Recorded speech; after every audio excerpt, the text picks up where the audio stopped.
Time for another Roo Tale. I'm going to tell you today about Paul the Brit and Dipstick Donnie.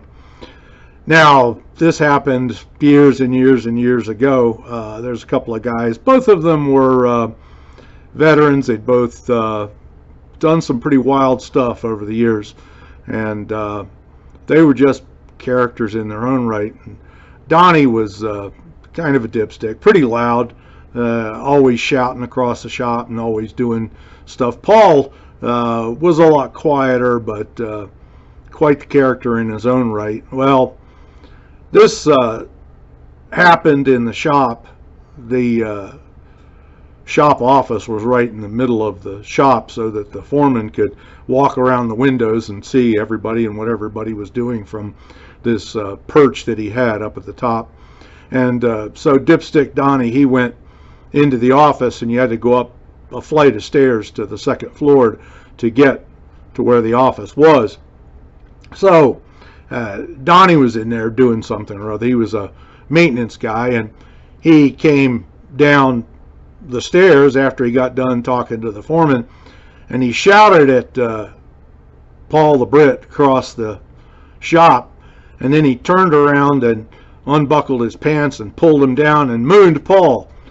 Well, Paul, while he was standing there with his pants pulled down, Paul picked up a punch slug and he threw it across the shop, and it happened to hit Dipstick Donnie right in the right cheek and cut a gash in his cheek about an inch or so, and bad enough to where it bled pretty good. He had to go have stitches.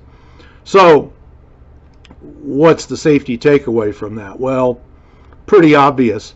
Don't be doing a lot of horseplay, whether it's in the shop or on a job site or anything like that. When you get into situations like that and there's horseplay involved, there's a reasonably good average possibility that somebody's going to get hurt. Now, like I say, this happened years and years and years ago. Guys don't tend to do that kind of stuff quite as much as they used to. But in this particular case, Dipstick Donnie was engaging in horseplay. Paul participated in it, slung a punch slug across the shop, and it hit him and caused injury and stitches. So just be aware that horseplay can be very, very dangerous. There's a lot worse things that can happen. In this case, a few stitches took care of it, but it would not have happened if both of them had not been engaging in horseplay. So remember that. It may seem funny at the time, but there's always a chance that somebody is going to get hurt.